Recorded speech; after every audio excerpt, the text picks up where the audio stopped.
No mai, haere mai, ki te tine hui. Welcome to you all. Welcome on this lovely Friday in August. Great to see you all. And it's a special delight for me in this series to be able to co-host today with Te Atahia. Tēnā koe, Jen. Ki ngā mate o te wā haere atu rā, kia tātou kua mawhue nei. Tēnā no tātou katoa i ngā āhuatanga nui o te wā i tēnei marama o hina rā ko atua o te iho matua here turi ko ka me karakia tahi tā. He pō, he ao, he tākiri mai te ata, orihi ngā manu, ka ao, ka awatea. Good morning to you all. Likewise, Jen, an absolute pleasure to be here co-facilitating with you and our wonderful admin support at Ace Aotearoa House. Tēnā no tātou.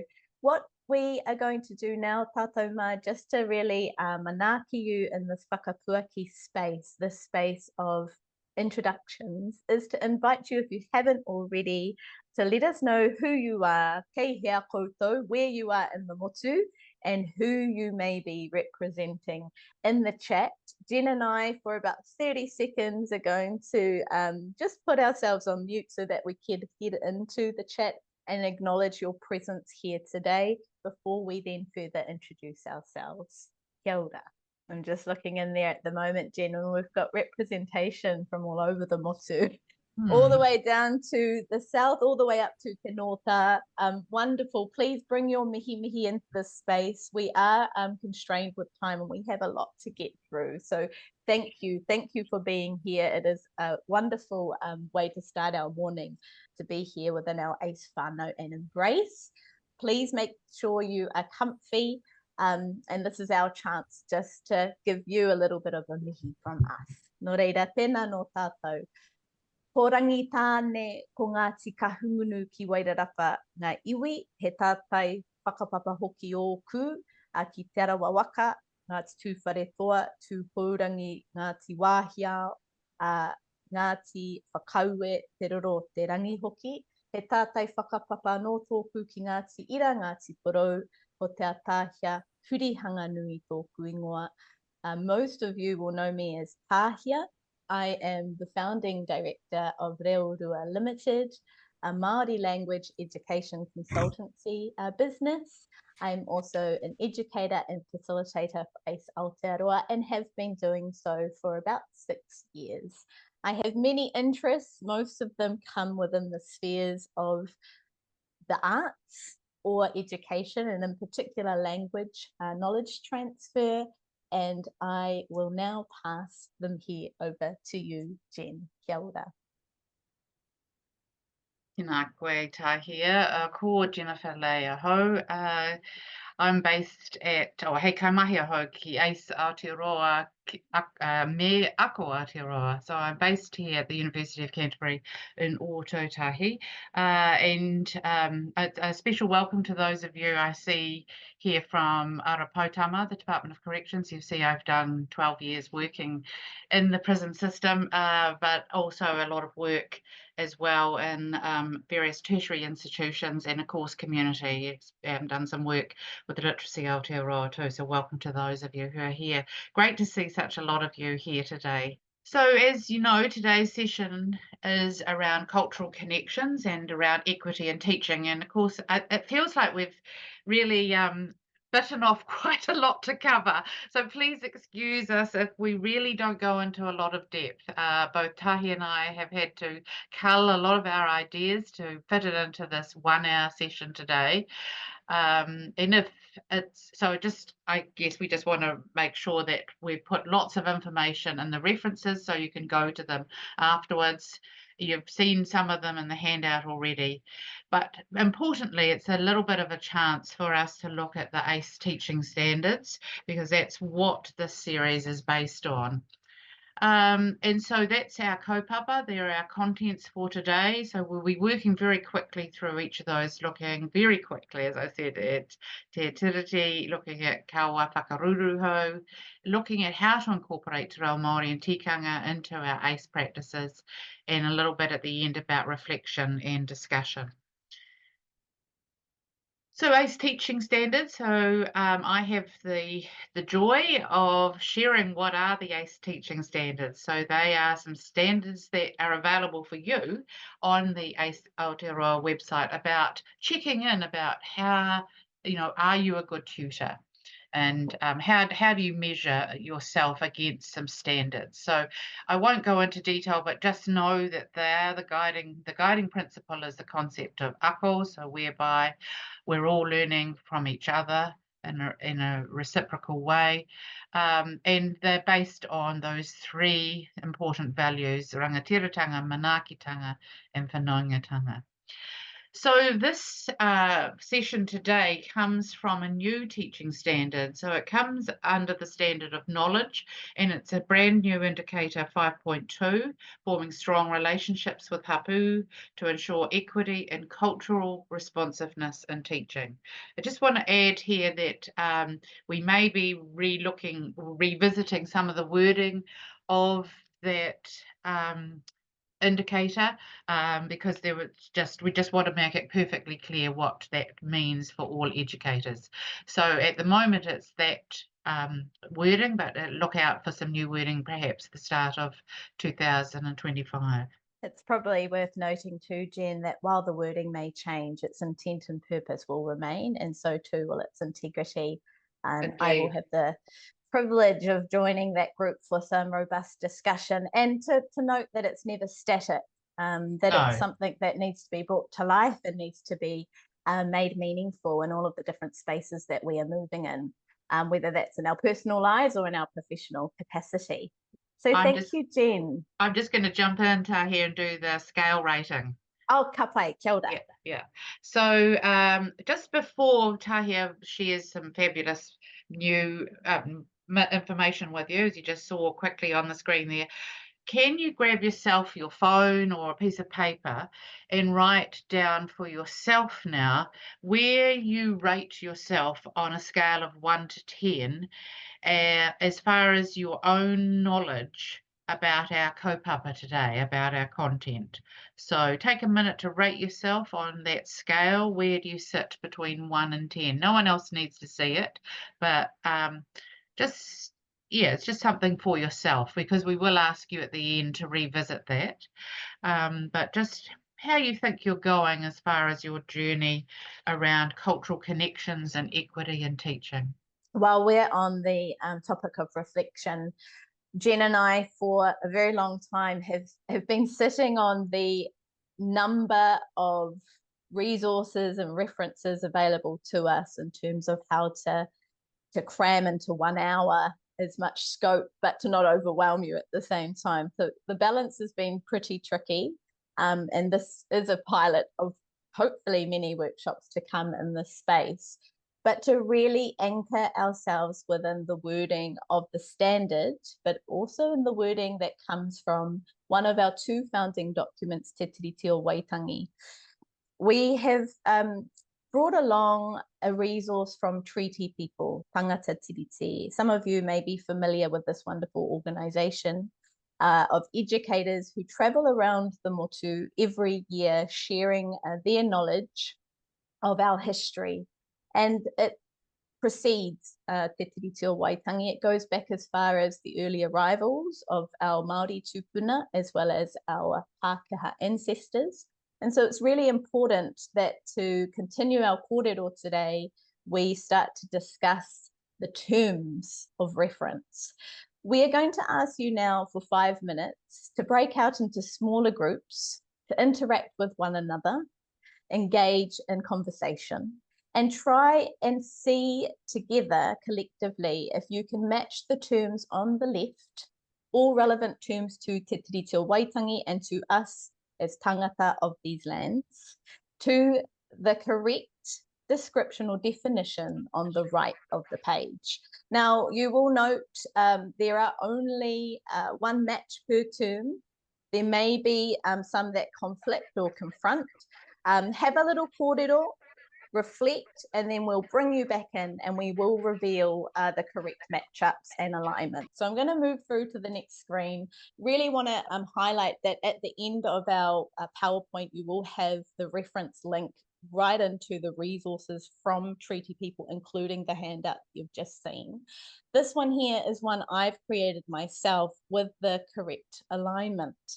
Now I'm just going to pause here and open the floor if there are any wonderings, comments, or questions about what you are seeing. Just one small thing. I think sometimes tauiwi is used by tangata whenua to mean other hapū than themselves. Yes, thank you for noting that, Catherine. So tauiwi is a term that any and all people can use, and it's to do with the way we self-identify. So as an example, me as both Māori and Pākehā, I tend to identify myself with my hapū or iwi affiliations. I'm currently here in Waitarapa. I have affiliations to Te Tiriti, the East Coast and the Lakes regions of Te Arawa. If I'm up in Ngāpuhi, while I'm still in Aotearoa, New Zealand, I am tauiwi up there. So thank you so much for bringing that layer into the word. Another thing to note is that if you identify as tauiwi yourself, you can also choose to go one step further and identify specifically where you are from and where your sense of belonging is. I suppose the important part to note is that tauiwi is often married with the word tangata, so tangata tauiwi, which is a synonym for and of tangata tiriti. Simply understanding and honouring that we all have a place here on these lands that we all call home.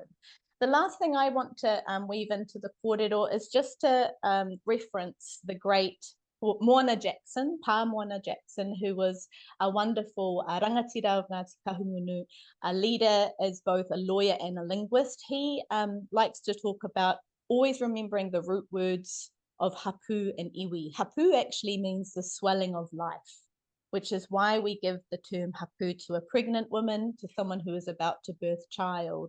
And so if we think about that as imagery or symbolism for what that may mean, the everyday comings and goings of a society or a collective with shared resource, it gives you an understanding of what hapū would have looked like pre-Te Tiriti, and how Māori in today's modern world are striving to get back to those political, social, economic systems of yesteryear. Iwi comes from the word kōiwi, which means bones, so that talks about DNA, it talks about ancestral links to the past. Iwi would have been the fleets of waka that left our homelands of Hawaii, or the original homelands, islands in the Pacific, and arrived to Aotearoa together. Hapū were then dispersed to create the different territorial systems that were here. Rangatira, of course, talk about the leaders in those spaces.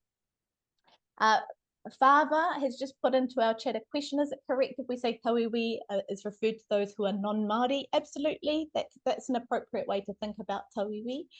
Thank you, Fava. And I just hope that this has prompted some further thoughts for all of us as individuals in the way that we find our own sense of belonging to place.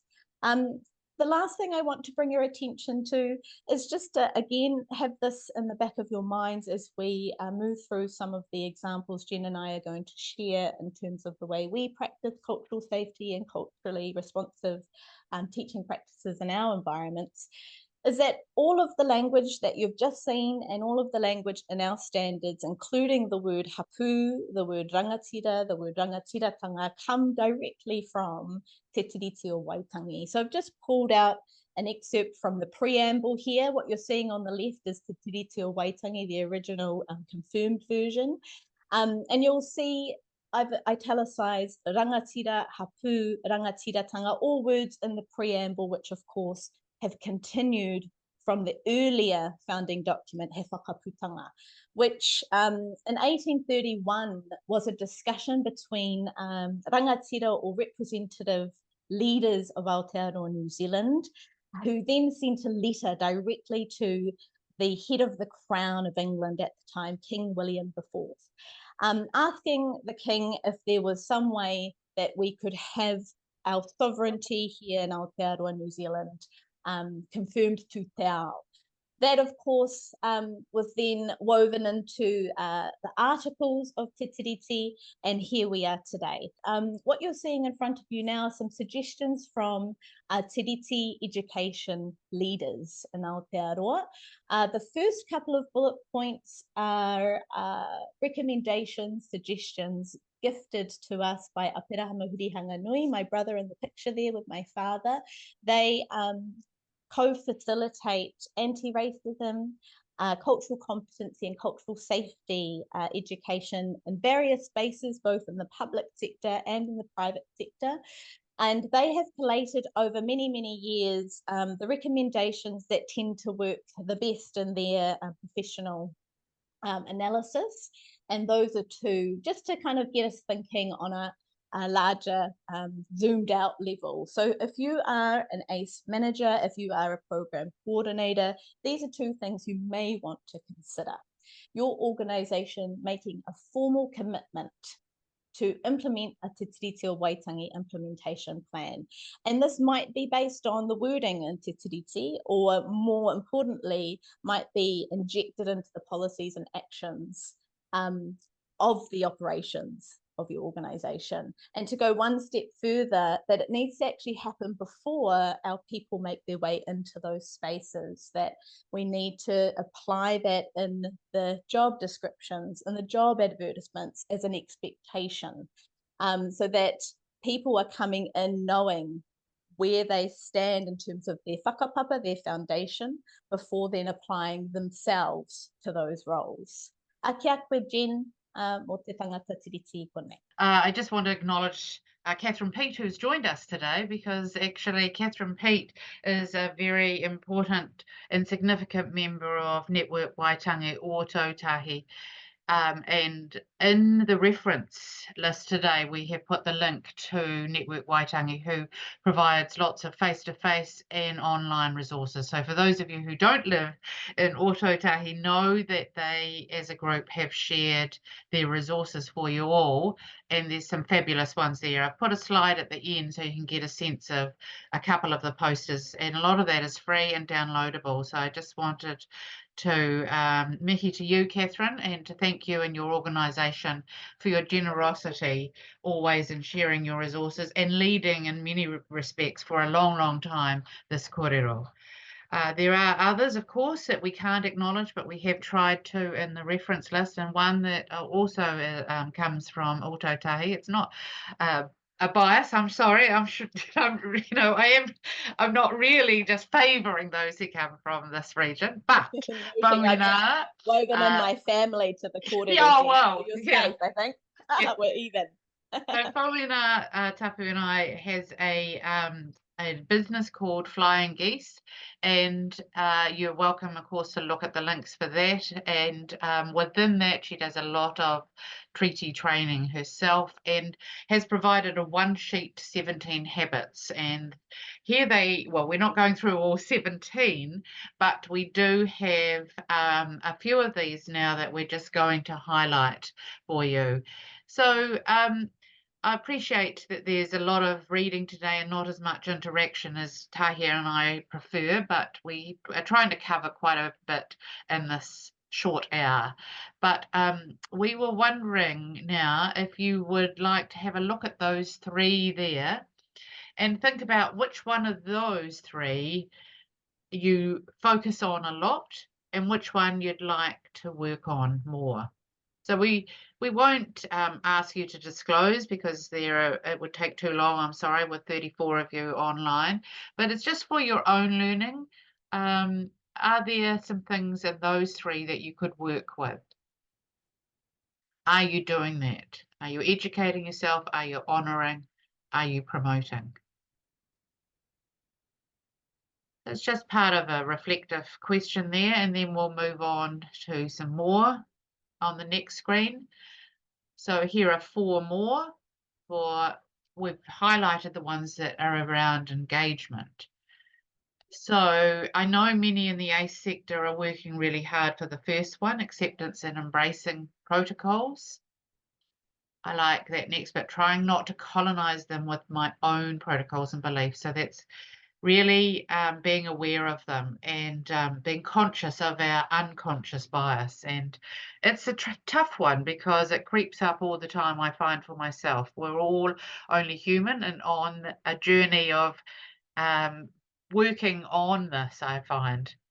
I know, again, that many of us are not using te reo as a decoration, and many are learning their pepeha about their local iwi and place names. So there's a lot of effort. I know a lot of younger people are really committed to it, but all equally, I know a lot of people any age are joining te reo classes, are working hard to engage successfully. And then we have the next two there about heeding advice. Sorry, Tahia, thank you, and honouring and valuing Māori for their time. And this I've noticed in different departments I've worked in, different organisations. There's very much a conversation about koha very early on, as opposed to years ago when it was never considered. So there has been a lot of movement about and understanding about the generosity of time from local Māori for any events. And so just again, looking at those four, which of those are ones that you could do more of and which of those you're already doing. It's not a tick box exercise as such, but I think what I like about these habits are that it does give us a guideline to think about. So what else could I do? What am I not doing? And certainly I find that helpful for me. Kia ora, Tahia. So again, I'm just sharing a little about what I do as far as trying my best always to be culturally safe and culturally responsive and in my teaching. So whenever I teach and I use a whakatauki, a proverb at the start, or a karakia, I've more often favoured whakatauki, but at the same time I'm doing my best to use te reo Māori whenever I'm teaching. And I always invite people to share and ask questions if they're unsure of some of the kupu, some of the words that I've used. So I make sure that I explain them in English as well, so it's transparent about what I'm talking about. Another way of working culturally and being responsive is around encouraging relational learning. And I probably don't need to say to ACE educators to do this, but just know that the lovely work that you're doing with encouraging people to meet each other, to form relationships with others in that lovely whakawhanaungatanga way is really important, and keep on doing it regardless. And then just two more here. So again, to be culturally safe and responsive, I try as much as possible in the mahi that I do, in the work that I do, to draw on local perspectives, local stories and histories where I can weave them in. For much of the work that I do around teaching adults can be theory-based, so I honour local theory first. So some of you may know that when I'm talking about the theory of teaching adults, I always acknowledge the theory of ako first because it comes here from Aotearoa, as opposed to looking at some of the other theories that come from other places in the world. And that connects very strongly to the use of Māori ways of knowing and being in our mātauranga as well. So again, I try and find those links with local people, with theories, with stories, with information that shares things from Aotearoa first before I might look at an international or national perspective. I just want to amplify Jen's note around us really not wanting to make this 1 hour presentation style and our real preference for interactivity, but also understanding the requirement of getting as much information to you as possible, including examples of what we do. And when we last met, I looked at these two slides and thought this is perfect because it weaves perfectly into my next slide, which is my sharing of a mātauranga based framework that I've been gifted by my local hapū, that I think becomes a tool and resource we can all use if, of course, it inspires you as much as it did me. So what you're looking at, tātou mā, is a summary of a large body of work by hapū marama tūta, no rangitāne Ngāti Kahungunu ki Wairarapa. I am based here in Whakaoriori, Masterton, the wonderful paradise and capital town of Waitarapa, just north of Wellington. And we have two iwi authorities here, Rangitāne, who are here first, and Ngāti Kahungunu, who migrated south from Heretaunga, Wairoa, and before that, the Mahia Peninsula. And so we have two iwi entities that have both come through their treaty settlements that are quite well equipped resource-wise, that have multiple services that they deliver out to the community, and that have already partnered with many of our ACE whānau, including REAP Waitarapa. As an independent contractor, I try to make sure that I too am connecting into those spaces and forming the relationships I need to make sure that I am heroing our stories of here and the mātauranga that comes from this region. So the wonderful marama has actually shared and gifted this resource to me to then gift to the nation in the various spaces that I move. And what it is a framework around rangatiratanga.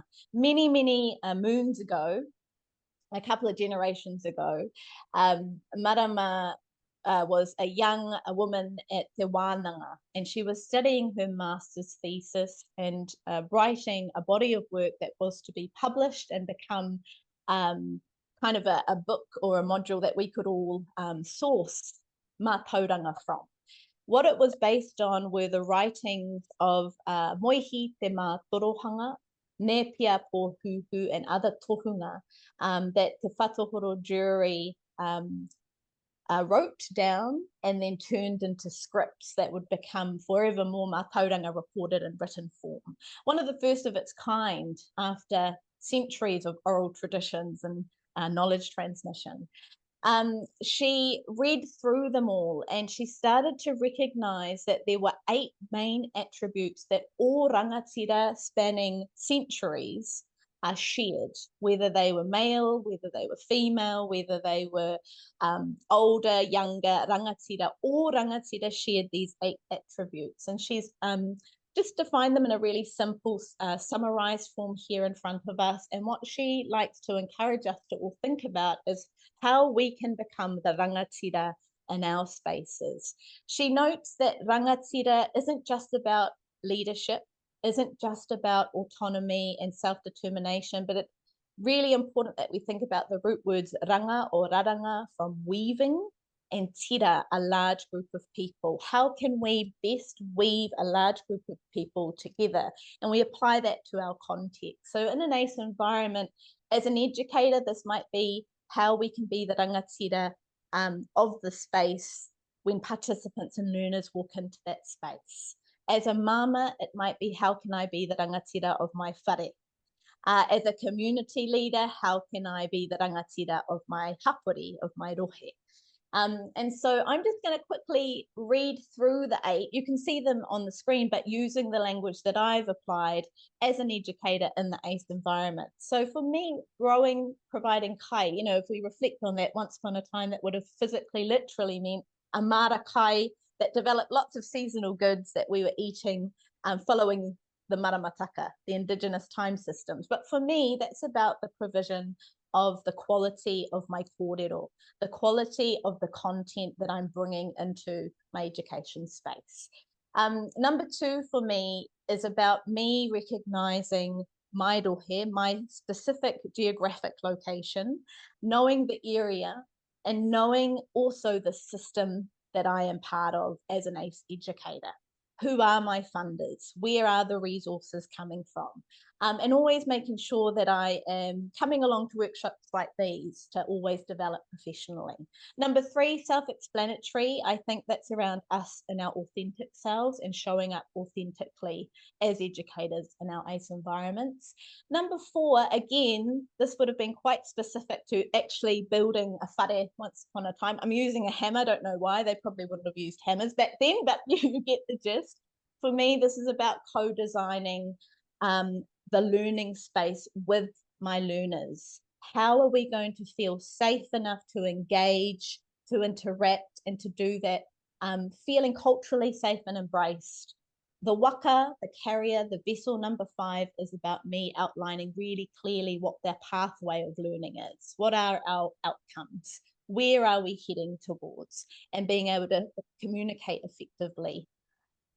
All of those things. Number 6, having a skill in the arts. While I like to think I'm awesome with the taiaha and a poi, I think for me this is about creativity and innovation. So as an educator, always thinking about different and new ways that I can bring learning and knowledge transmission into the ACE environment, making sure that I'm keeping up to date with the trends, again, coming along to lots of PD, and always taking note of the different learning abilities and styles of the learners in my space. Number 7 is really self-explanatory too. I think ACE do this really well. It's providing discussion, it's providing wānanga, having time for people to reflect, to feedback, open dialogue. And listening is a big one, particularly in my language teaching spaces. We talk about teacher talk time. For people to learn how best to speak, they need to speak more than the teacher. So I do have to be quite mindful that I'm providing opportunities for conversation. And if it's not verbal, for other ways that we are connecting with one another, that is more a reciprocal approach and not so much listening and taking it in. How can we externalize internal thought? Last but not least, always fighting, always serving. It is servant style leadership that we are looking at. If you want to learn a little bit more about this, it is part of the handout that has come out, and there are a few more references that Marama has included in there. I'm more than happy to answer questions at the end of these slides. The name of the framework is Ngā Pū Manawa e Waru o Ngā Rangatira. Pū Manawa is sometimes translated as attribute, but it also gives you an idea of the beating heart. Manawa comes from the physical heart, and ko te pū is the crux of that, the absolute inner depth of the heart. So in other words, how can we best weave a large group of people together by being authentic within our beating hearts? Tēnā tātou. We're starting to wind down now into our reflective Q&A space, I think, Jen, if I'm correct. I really just wanted to capture a lot of those ideas that we've just shared in a quote that's not mine or Jen's, because I want to honour that Jen and I are both learners and we're forever learners. And, you know, part of our job is to just take on board learning all the time and to develop and evolve. This particular quote comes from the book Imagining Decolonisation that was released back in 2021. Moana Jackson is one of many writers who contributed to this book. And I just really love how he has spoken here around all of our important contributions to identifying our sense of place and sense of belonging here, and how to do that in an appropriate way, particularly as tangata whenua or as tangata tiriti. So I'm just going to go silent for a few seconds to allow you just to each read through the quote, and then we'll move through to our Q&A section. Kia ora tāhia. And, you know, how lucky we are to have you as part of the ACE sector. That was fabulous. Thank you for that, kōrero. I could listen to you all day. And I really love that new model that you've shared with those 8 principles. Thank you for bringing them alive with how you see them. We, again, can't do equity justice, but of course equity is very much a part of this work that we're doing, and certainly is part of this session. We've used 2 graphics here to really invite you to think about what equity means to you. And you'll be familiar, I'm sure, with these kind of graphics about how you're incorporating equity into your practice. I really can't do it justice talking about mana tauriti, but I really want to invite you to listen to a clip from Hannah O'Regan. Yes, another woman from Ōtautahi. She gives a fabulous explanation around equity. And it's very, very easy and to listen to, and really helpful, I found, with just exploring the difference between equality, where we think we're helping everyone and making sure they, get all that they need, where we treat a bigger part of where we treat everyone the same, as opposed to equity, we're really ensuring that everyone is provided with the specific resources that they need to be successful in their learning.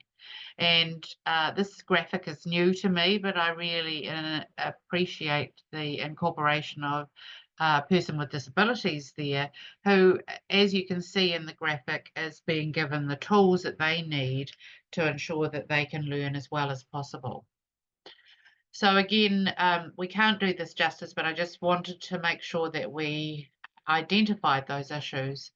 And we have some ideas here, again, for you to consider as far as being equitable in your learning environment. And I know many of you are doing that already and are working towards each of these. So because we want to leave a little bit more time for you and your reflection, I won't go through all of these, but just encourage you to have another look at them afterwards and think about, are you doing all you can to be ensuring that your learners are learning equitably? Kia ora. So we're moving to our reflections and discussion. And we do invite you now to just think back to the scale that you gave yourself. So remember, at the start, I invited you to rate yourself on a scale of 1 to 10 about where you'd place yourself in your knowledge of our kaupapa today. Just have a think to yourself now. You don't need to disclose that to anyone else again, but it is an opportunity for you to think about, have you learnt some things?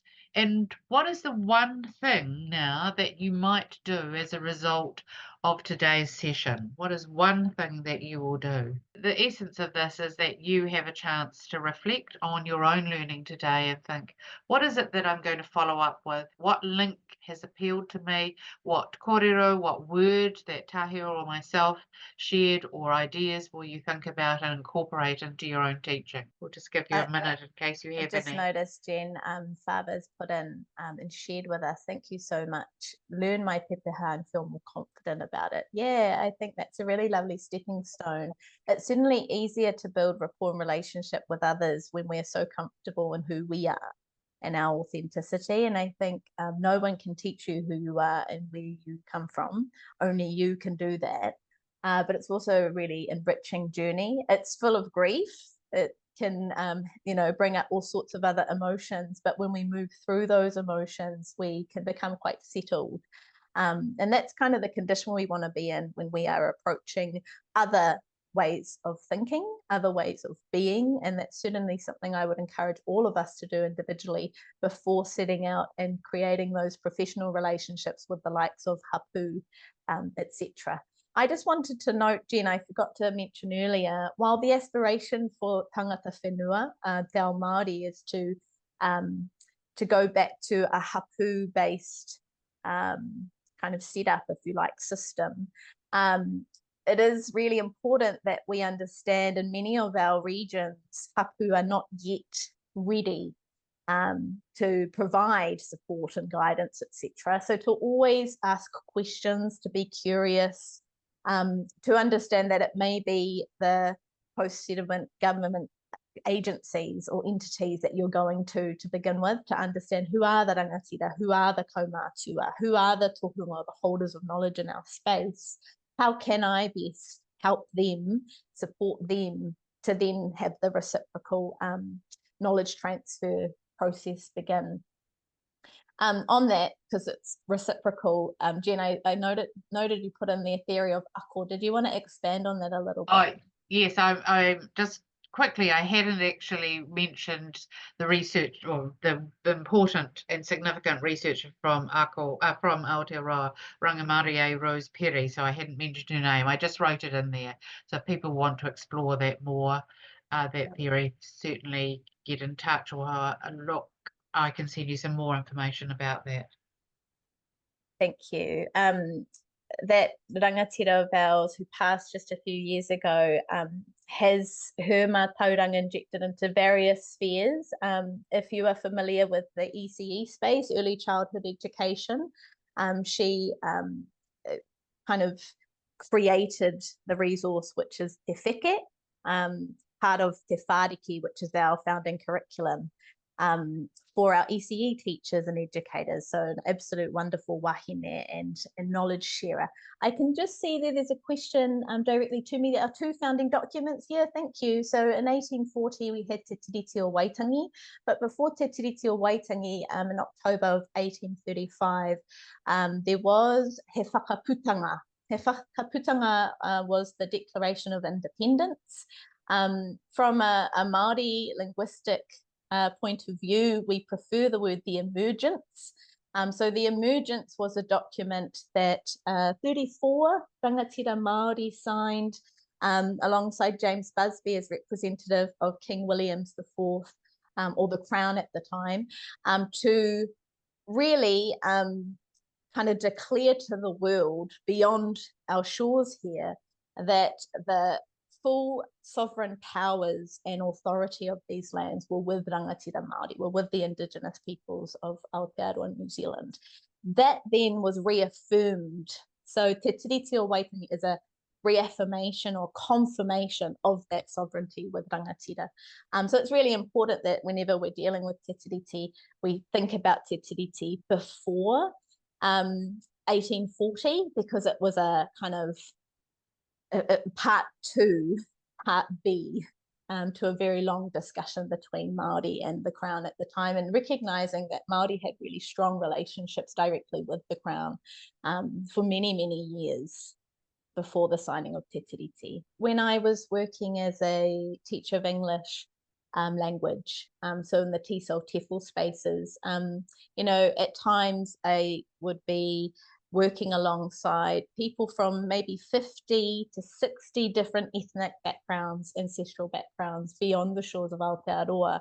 And one thing that they all had in common at the end of every year when we were looking through the course evaluations and analysing how we were doing was their strong connection to the stories of these lands, and how through te reo Māori, through understanding mātauranga and tikanga, they were able to feel more comfortable as New Zealanders.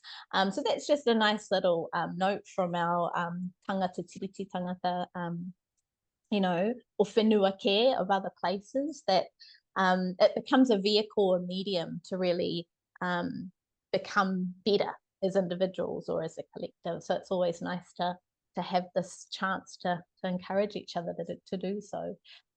Those of you from Te Moana Nui a Kiwa, we will know that we share that same history, yeah? And just, you know, quick side note, many of our waka before arriving to Aotearoa stopped at Rarotonga before departing to get here.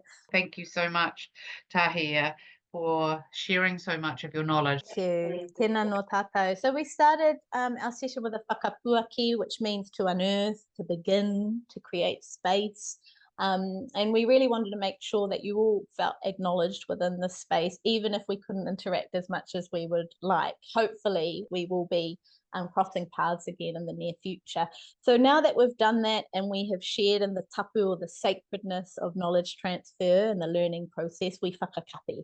We close it, and it's not to close it so that nothing moves, it's to close the sacredness of it so that we are free to freely move beyond here and now.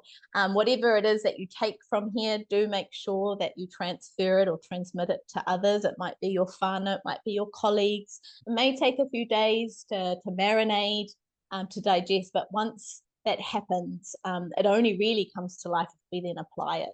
So the first karakia was about bringing in the dawn, the daylight, the spark that comes with learning. This one here is around it settling. And when it's settling, that's when we're in understanding and comprehension.